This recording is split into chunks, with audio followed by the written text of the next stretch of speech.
Which is actually next week. The 26th Annual Peace Conference is next week. 26 years of serving, of bringing people from around the world here to talk about very critical issues in peace and conflict resolution. And it's been a pleasure to go and watch and witness this. And Ernest has been doing this for 26 years. It's amazing. One of my favorite memories, Ernest and I always laugh about this, is I was dancing with the Supreme Court Justice of Ghana at one of these events. That's not every day you get to say that. But it's really brought students, professionals, leaders from around the world here to really talk about important issues. His list of other activities is very long. I'm just going to share a few. He's a member of the Sacramento Police Commission at a time when that's very critical. He's the president of the Afro-Peace Foundation. He's the director of the Sacramento Area Peace Committee. And he's done a lot of work. I've met some of our friends from California State Prison Sacramento. He's done a lot of work there with restorative justice as a facilitator for restorative justice. His influence is with his students, with people in the community, and really people internationally. And the influence on the students, I think, is what's the most important in my view. Absolutely, the work he's doing is incredible, and the people out there that he's working with and addressing issues is very important. But his students now are going to take that and go out and be ambassadors for him and for us. And that you can't measure. That's very hard to measure. So for all of these things and the many other contributions that Ernest has done, both on and off campus, we're recognizing his work off campus today, although it's all the same. It's all it gives me great pleasure to award him the college's Outstanding Community Service Award.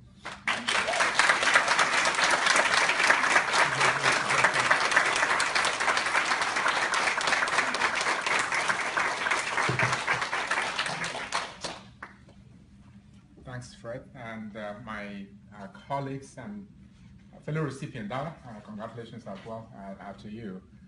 Quickly, a disclaimer. Yes, I am on the Faculty Professional Development Committee. The disclaimer quickly is that I was not present during the deliberations for my award. And in fact, I found out just like anybody else afterwards who didn't even tell me after the award. But one of my colleagues made it, quite a funny comment.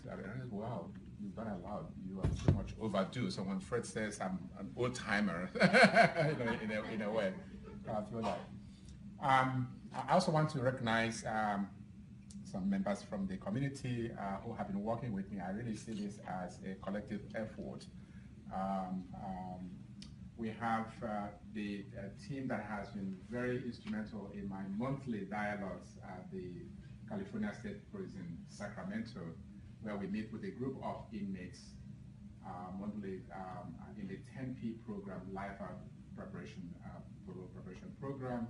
And these are inmates that desire someday to have the opportunity to apologize to the victims of their crimes. And the visits there really would not have been possible were it not for the team that we have. I think Dr. Hamadi is still on the way probably. May you please rise and be recognized.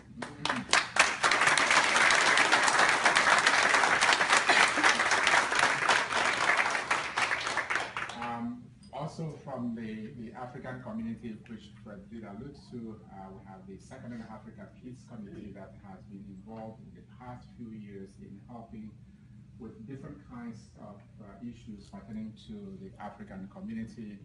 And currently we are working on a domestic violence project at the referral of the courts where couples, especially dealing with issues of cross-cultural adjustment, and it's very fascinating and interesting to read some of the Sacramento articles with regard to some of the refugees from the Middle East trying to adjust and trying to make sense of the environment.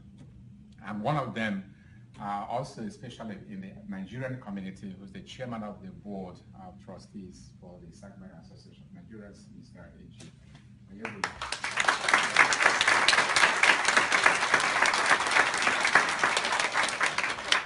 And the AfriPeace Foundation was created over a decade ago because of the work that we do, especially with professionals and my colleagues, engaging in the different aspects of our work on peace and conflict resolution.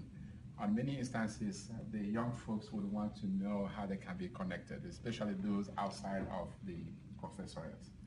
And so one of the participants actually in the program, a teacher from McClatchy High School at the time, came back from one of his trips to Africa and shared his experience with his students.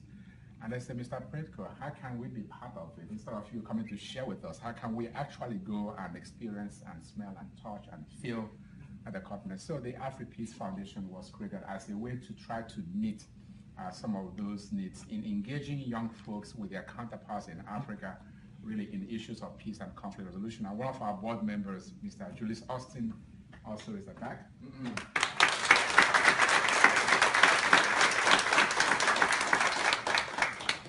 I would really highlight quickly the work that I do in the community, and Dean Baldini is correct.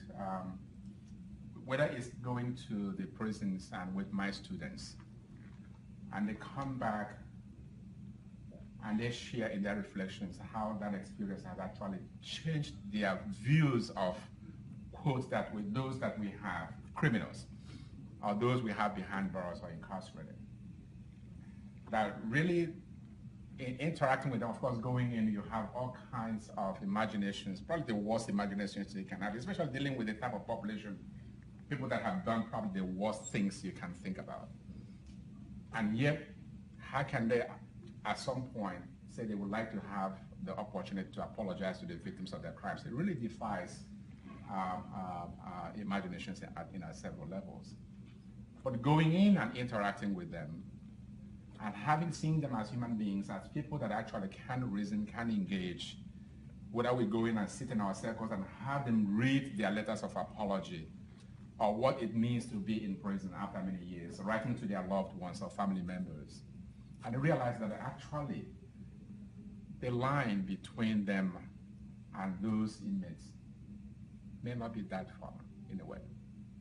In other words, I always make the point, how can we condemn the behavior, as heinous as these behaviors are, without necessarily condemning the individuals? I'm not actually going to excuse in any way when we engage in such behaviors. But more importantly, they come back and reflect how that has actually caused them, the mother they have not been able to connect with, they have been estranged from for many years, to come back and say, I texted my mother today to say, I apologize, can we talk? Or for many years growing up, I really hated my father for beating my mother. But after going through this process, I'd like to go back, I went back to my father and say, let's talk about this issue. I mean, really, these are the things that in many ways, our students come back from such experiences in interacting with them.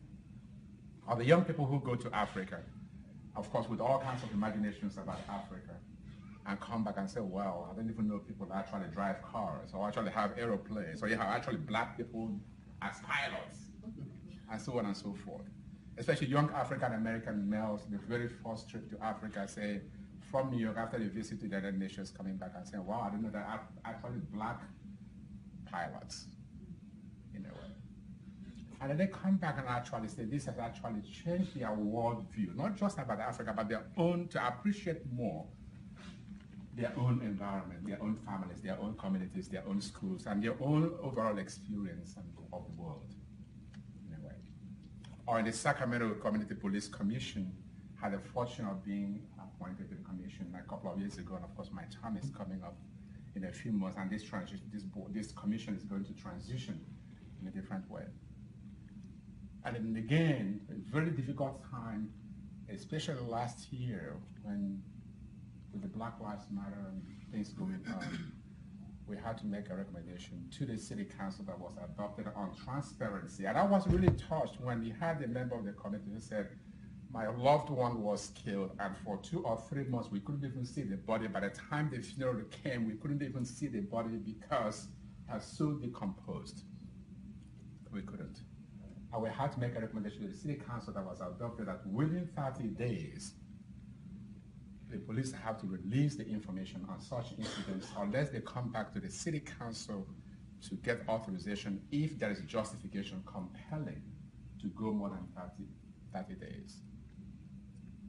Or with regard to the issue of diversity, that we realize that diversity is not just about having blacks and whites and Hispanics and so on and so forth, but also the mindset. And I had the fortune of chairing the subcommittee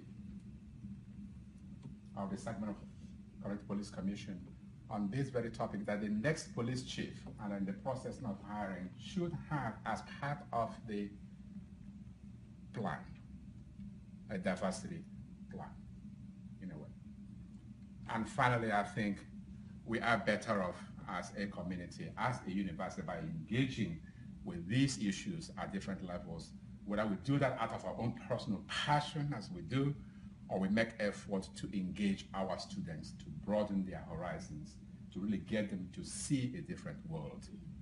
And I will conclude with a remark that Professor Wangari Maathai, the recipient of the 2004 Nobel Peace Prize, when she came to our campus here in 2005, she said, we are the happiest when we are of service to humanity. And that's really what drives me. Thanks to my family, thanks to friends, thanks to colleagues. I know Donna Ross, the office I say also is here. And I look forward to going to do more, both in the community and beyond. Peace.